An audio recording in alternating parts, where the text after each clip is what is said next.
Greetings from the Eccentric Man, and today we are at a cam bridge too far, and we're looking like we're going to have somewhere in the region of 96 players, which is pretty good. So looking like the largest one-day bolt action event in the world. So lots of tables set up. There's Lloyd. There's one of the juggernaut boys. We've been setting up our terrain, so we've set up a jungle table. Colin's set up his townscape. So yeah, looking like there's a few good tables. I'll do a bigger roundup later and get some of the armies, because there's going to be some really nice armies I've already seen from people, and some good terrain. So yeah, that's Cambridge Too Far 2019. So as you may have seen in previous videos, if you have, this is the army that I'm taking. It's an Italian army, circa around about 1940-41. And it's based on the African theatre, and what we've got is two reinforced platoons. The first platoon's got a leader and his mate, they're regular. I've then got two regular 8-man infantry units with rifles and 1 LMG, and then a Bursilagi veteran unit, 8 men, rifles and an LMG. So fairly basic. For my armour, I have a Fiat 3000. It's slow, 1-man turret with a light anti-tank gun, and I've taken it as veteran to help pass those leadership tests. I've also got in that platoon a medium howitzer with spotter. So that's that unit. In my next platoon, I've got an inexperienced officer and 2 units of 5 paratroopers with SMGs. They're stubborn and they're veteran. So I used a generic reinforced platoon build for this. Oh yes, and I've also got another Fiat 3000 tank, and in the armoured car slot you can fit in the L640. It's a little tank. The Fiat's 3000s are 7+ armour, and the L640 is 8+ armour with an auto cannon, and no machine guns on them. And again, the L640 is a 1-man turret. Oh yeah, slow the Fiat 3000s are as well. But that was the army. There are 3 scenarios over the day, and what we were doing was meeting engagement for the first one. Then we had point defence and key positions. So 1, kill everything, and 2, objective based. But they are slightly changed around for each scenario. And what Steve did in this one was, in the first battle, you could put down only 2 forward deploying units. Mortar spotters and artillery spotters don't count, but if you had an artillery observer, that would be a unit. So, and in the other 2 scenarios, you couldn't put any forward deploying troops down whatsoever. Playing Jose in game 1, and we are looking at American Parras fighting the Italians. So we're just ending turn 1, and we've just managed to get 1 casualty on the multiple rocket firer, so that was a bonus. So yeah, spread out all over here, looking at the cover. So into turn 2. So key thing with the Italians is making sure you don't lose casualties early on. Your army selection tries to avoid taking small, easily killed units, because you don't want that -2 leadership penalty. So I'm looking to keep mine in cover, trying to take out units as best I can from the opponent. And yeah, Jose's army, no armour, so that's going to sort of negate my light anti-tank guns really. They're not too good at killing infantry. Jose's got 2 bazookas in there, so I've got to be a little bit wary, and he's got that multiple rocket launcher, so I've got to watch my deployment. So yeah, into the game, and I tried to play a little bit cagey, trying to take out units that I could. I managed to get a foothold on the far right hand side with a regular unit, and running up my truck and paratroopers to sort of secure that side. And I think that sort of balked Jose on that right hand side. I don't think he was aggressive enough with his play. I think he could have probably swamped me with the units. So you can see there, he's got 4 units of paratroopers, and there's another 2 to the right, and I'm only holding them back with 2 of the smaller squads of paratroopers. But in the end, it came down. I was having a minor win, but he managed to eke out a draw with the last dice of the last game second. 2 grud match against Gaz and his RAF Forward Deployment Strike. Well, not Forward Deployment, but Forward Strike Force. There's you'll see the picture of it. It's a lovely army, and he's done a really nice board for it. Lots of Rolls-Royce armoured cars. So what we're doing, we're playing point defence, and Gaz, in the spirit of the British, decided to let the Italians defend. Because his attacking force, we rolled 6s to match each other, and then 6s again to match each other, and then finally he did win, but he decided I would deploy, so I've rolled D3 of the defensive redoubts. You can see that's a bit of Fenris Games there. I'm going to get them painted up in desert colours, but today we're fighting the desert troops in the desert of the winter. So there are 3 objectives. There's one there, one there, one there. Over there you can see the parachute. The scenario's changed by Steve, so you've got to be in base contact with it to capture it, and vehicles cannot capture the what do we call it? Objectives. It's just infantry who can take it, and there's no contesting either. So interesting. So into game 1, turn 1 for the prep bombardment. A lovely army by Gaz here. He really does some nice work. A nice little display board as well. Lovely army. 4 Rolls-Royce armoured cars and a recce carrier. Loads of armoured cars. So the game, yep. The rules are again were slightly changed for the scenario, that the objectives are placed 18 inches on and not 6 inches on, as it normally is the case. So it does make it more difficult for the defender. And obviously my walls are now set at 12 inches and the objectives are further ahead. So they're a little bit out in the open. But yeah, really good game. I had some nice little dice throws earlier on to take out a couple of the armoured cars, which was really useful. Gaz deployed his outflanking units exceptionally well. And it was only a tank shock on one of his units at the end that managed to dislodge his unit for me to move up 1 and claim the objective. And that allowed me to get a minor win, which it was pretty close. As I say, he had taken the objective on the right, as you can see, and on the left I'd had to knock his troops off with the tank and then move up an infantry unit. So it really was a close game. But fortunately I won it, so grudge match 1, so that's 2-0 to me, Gaz. So yep, great game, lovely opponent to play. Final game of the 3, and we're playing Simon and his German army there.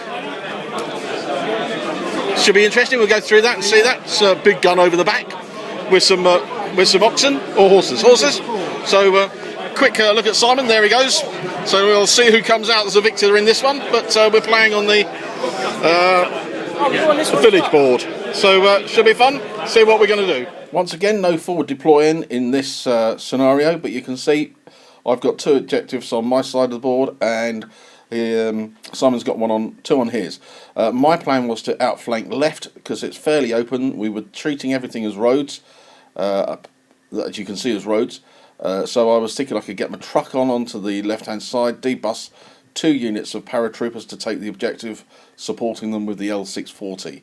And what really helped, first turn, first dice, my little L3000 popped up out of the woods, passed its leadership test, hit the Panzer IV, penetrated the Panzer IV and blew it up.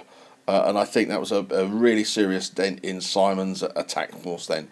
He did, however, play really well on the right flank and nearly took it. He did forget that howitzers could fire direct when he moved his Kugelwagen and flamethrower up to threaten them. And a shot from the howitzer did cause them to stop in their tracks. On the far right, it came down to this for the objective. He charged his 1 Fallschirmjäger into 4 Italians, regular troops, killed 2, but I was luckily enough to kill his veteran, and I managed to keep the objective. I took the objective on the far side and kept the one in the middle, and having that advantage gave me a major win. So that was good. A draw, a minor win, and a major win for the tournament. That's probably my best results ever so far.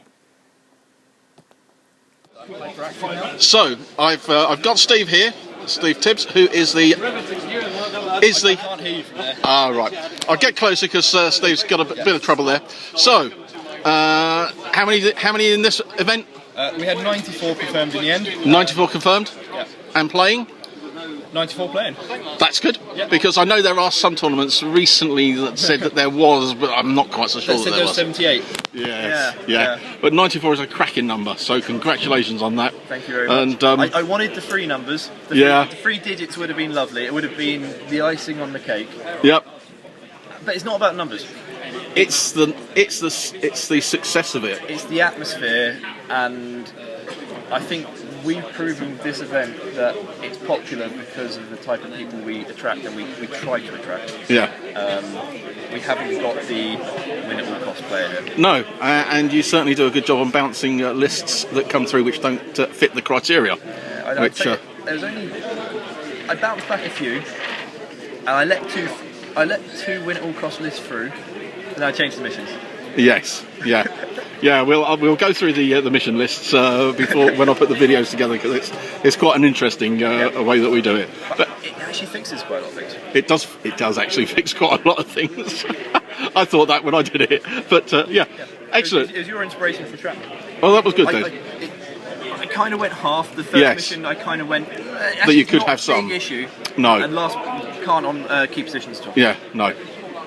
So it does cure things. Yeah. So well done, and thanks for the day. Thank you. And obviously, it's not just me here that's doing this. You've got Dave up there, who is Well, that is it. Dave, the number cruncher, the number cruncher. and there's all the guys who put the stuff out. Yeah, and the other thing you've probably gone around already. But Yeah, gone around the tables. we've got 50 tables out there. Yeah. 30 of them are brought by people attending today. Wow, that's cracking, isn't it? That is, which means that we only had to do 20. Yep. And even when we only had 60 players in our first year, we did 30. So we did about 26 tables, I think, our first year. Yeah. So this is actually the least amount of tables we've had to do, which is great for us, because That is really good, it isn't means it? we get to put better scenery on those tables. And what you get is the people who bring the scenery along have put some thought into it and bring a nice bit of table. That's the difference. We have to bulk make scenery that can be stored away for you, because most of the scenery is either owned by me or one of the other organisers, and we don't use it in here. Yeah. We don't need like 800 quid's worth of foreground, No. which is what is mine. Yeah. But the guys that are here, they're bringing 1 or 2 tables. They will put effort into that Yep. 1 or 2 tables, and that table will be absolutely gorgeous. And Yeah. you look down some of these, and they are really lovely. They are good. There's the city one over there with the like a Stalingrad one. Yeah. Absolutely gorgeous. Yeah, no, there are some really nice ones. No, yeah, excellent. So let's have a quick wander through of the tables. It's a little bit more closed in this year because we've got. I'll have to check. I think we've got 90 plus players today, so it's really good. Looks like an aircraft. I've got a shore, little town, watchtower, wire fencing. Open countryside. River and a bridge. Not many people going up in the middle of that one then. Unless you've got a boat. He did have. Did he have a boat? That's his board then, yeah. We'll go round and have a look at his board with the boat. And there we go. The boat to travel up the river. And it did. And it did. And he's actually got a little lake he puts on as well. God. So what have we got? The levelling there, is it? The quad. Yep. Yeah. That's fun, isn't it, eh? Yeah. Last year they gave us 20. So, nice winter table. I think that was provided by Topher from Juggernauts. Then straight into the desert, bit of a climate change between the two of those, and then into another snowboard.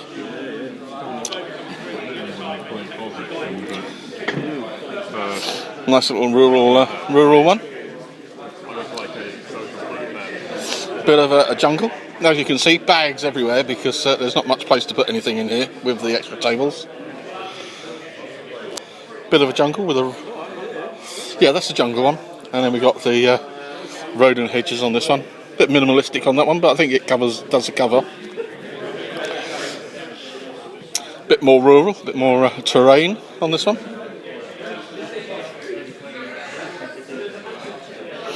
Urban, yeah, a bit urban. More snow. Bit of a warm desert theme on this one. Some miscreants here. So we got Colin, Rob, Lloyd, Andy, and his brother's missing somewhere. So there we are. So Colin's table with the buildings. My table with the jungle. Played on this one last year, the Italian airfield, which was great fun. With the planes and the air tower. Another desert. So I'm hoping to get onto a desert. Another jungle. Nice watchtower and huts. City one coming up next.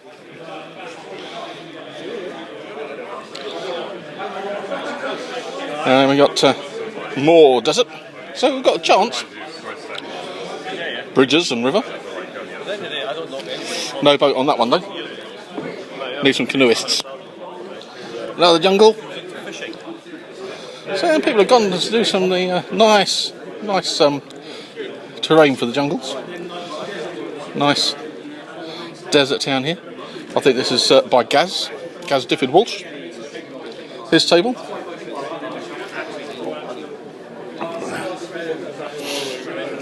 Around we go again.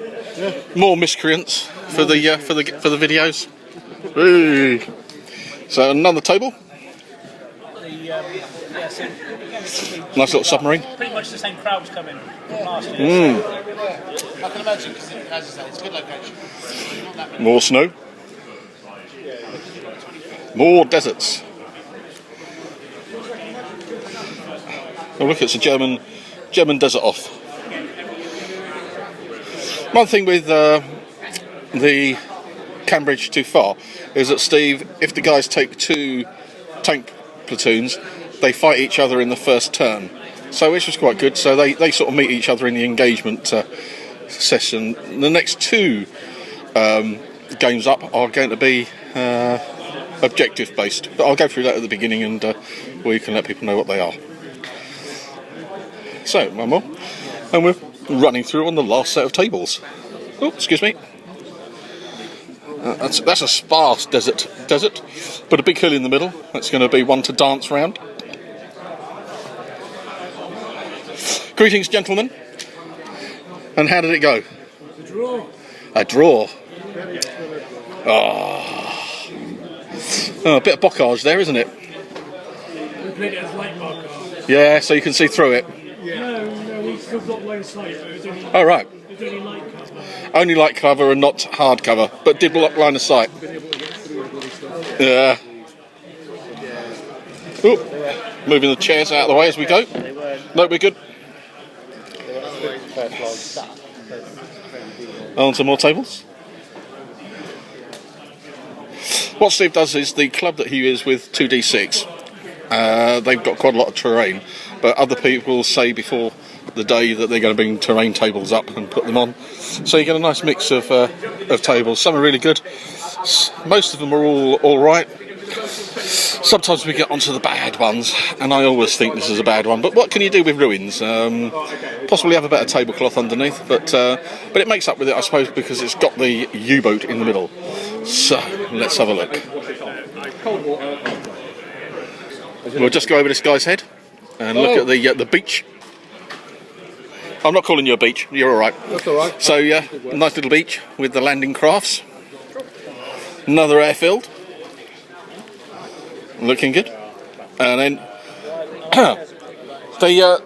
the palm trees have wilted a bit, haven't they? Yeah, I was about to say, it's very blowy. Very blowy. Very In different directions.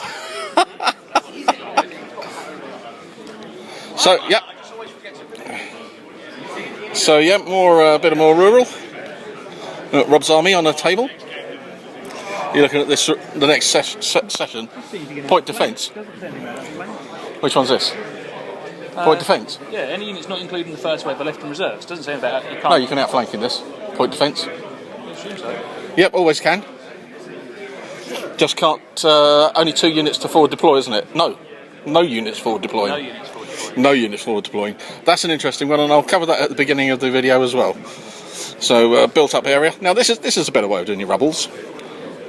Bit of rubbles, but I hate fighting on them. Looks like we've had a glacier along this one, doesn't it? Lobbed down a few boulders. Into another snow with a big church. And finally finishing off on the last table. Oh no, don't worry. There's been worse things than a box of cakes? Marmite. Oh right, all things like that. Yeah, right. Very nice too. I like Marmite. So, there we go, that's all the tables. And there we go. How did you get on with yours? Your game? He just stuffed a piece of flatbread in his mouth. Extremely lucky. Oh, right. Because I played rubbish. I rubbish, but at the end of the game, Yep. he failed to get 2 of his units on the board. Oh, no. And they win. What a result, yeah. Yeah, two units failed to come on and loses them. Oh, dear. Not good. That you really had to warn me. Through no skill of my own. Oh, well, I can claim it as a good win. So, let's have a look at the armies, and this is the one that won Best Painted. You might recognise it if you've been a follower of this channel. And this is Alistair Unicom's late German army, and I played this at the Warlord GT in November. He did sneak a win out of me. However, nice chap, and a very lovely army. He is a commission painter, and you can find him at Brush Strokes Miniatures on the interwebs. Very nice army, very nice indeed. So next up is Gaz Difford Walsh and his RAF army, the one that I played, and his display board. Yeah, I really like this army. It would be a toss-up for me. There were so many nice armies and set out on display boards. I think the judges were going by the units painted and the overall effect and look. I probably would have been swayed by the army display boards. Gaz was great. This is Tom Harlan's from, he's one of the Lost Ark people, and it was lovely. It's done objective markers, small vignettes of figures. You can't actually see them on the other side, and I couldn't really get round there to do it. But it is a really nice display board and army. You can find it on Facebook Bolt Action, I think, page, if you have a look on there. But that was Tom's army. Very nice indeed. Next up is a chap who travels quite some way. And this is Martin Kuring's army. Martin's a nice chap from Germany, from Hamburg. Met him at the Warlord GT last year, and we have become friends. Very nice chap. And an interesting one from the Western Desert that he's got here. You can see that there's a plethora of LMGs. So obviously the Schutzen squads, where you can get the free LMG in the unit. So yeah, he's got a unit of pioneers or engineers and their transport. So yeah, really nice. Next up is Rob's Chindit army. He started the Chindit army because his granddad was in the Chindits, and he found some details about him, so he decided to set up a Chindit army. Again, really nicely painted figures. and a great display board with his army. I really must do a display board for next year. I tend to run Western Desert or East Africa units, so I'm going to have to make a board for them. So moving into some other armies, sadly I don't know all the peoples who are there, because I say there were 94 players confirmed, and yep, some armies. What we got here? We got looks like we got a US Army, Stuart 5, the light 75 light howitzer, and a few American squads. So yeah, pretty good. Next up, what do we got? German. Yeah, this is Topher Buckle from the Juggernauts. He didn't have such a good tournament, sadly, for Topher. He got duffed in the first round by Paul Walker from warhq.co.uk. A bit of a grudge match, as if you've been following it on Facebook, and Paul got the better of him. Lots of Panzerschreck Forces in that one. This was a funny one. You may have seen it as we were going along in the video of the tables. This is his tank that he uses. So yeah, he's got that little bit of pond that he puts on the terrain when he places it. So I think, and if you've got a river, he uses a boat to run up that one. Yeah, so fair play, something different. So, yeah, I was really impressed with the level of painting of the armies and their display and their overall appearance. This chap was one who had based his infantry on movement trays, and it is a bit of a rarity. Some people like it, some people don't. Some people sort of moan a little bit about how you space them out. If you see his mortar there, it's in the second row of infantry from the back. They are infantry. The mortar team are all within 1 inch of one another. Being a mortar, they don't have to be within 1 inch of the barrel of the mortar. So that's that. Nice looking German Western Desert Army here. You got Panzer IIs there. Not quite sure what that one is on the right hand side. Could be another Panzer II command. Oh, I don't know what it is. So yeah, different ones on that.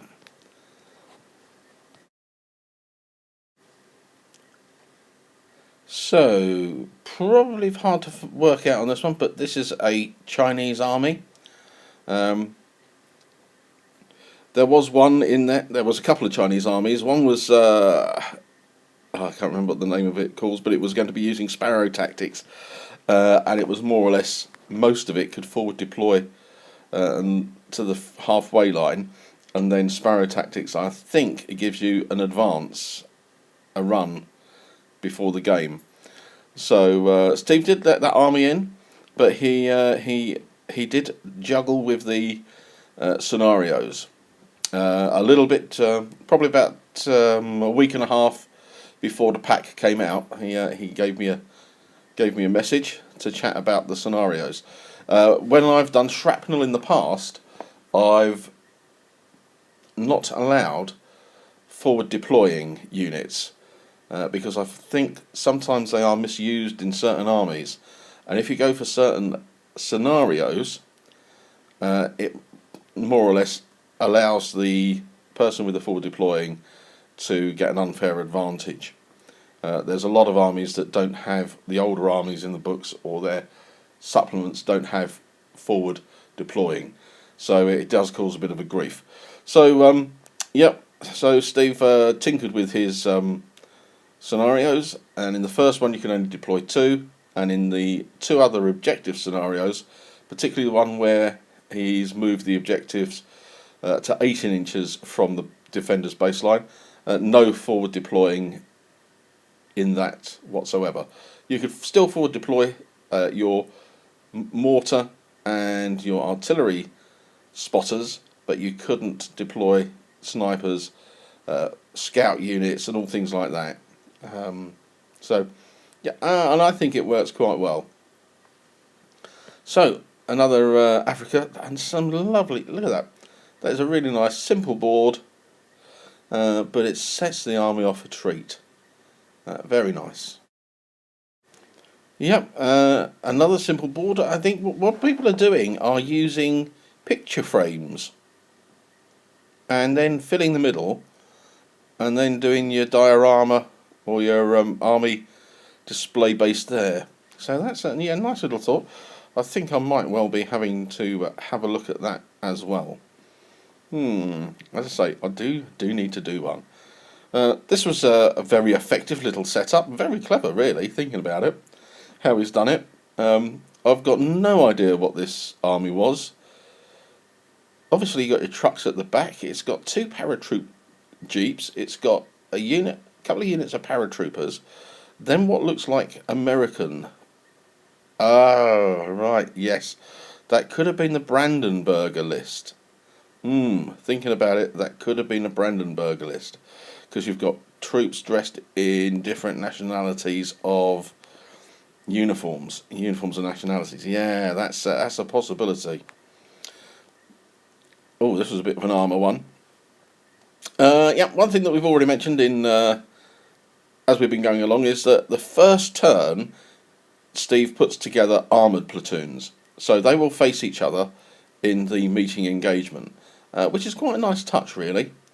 It does negate armour effectiveness against other units by doing so, and sort of levels the playing field when people can take their tanks and have a bit of fun. So yeah, nice little way of doing pin markers where you've got the dice in those little cups. So yeah, that's effective. Let's have a look. Yep, this is Dan Moody's, and he was running his French, and you can see his camel corps there. I think Dan was posting on Facebook that he made a little bit of mistake on his second game, which caused him a bit of problem. Yep, another Western Desert. Looks like a tank platoon with the 3 Stuarts and some armoured cars and the little Crusader. Yep. A nice base. A nice army board would have been really good. Yeah, I can see where the drift is coming here.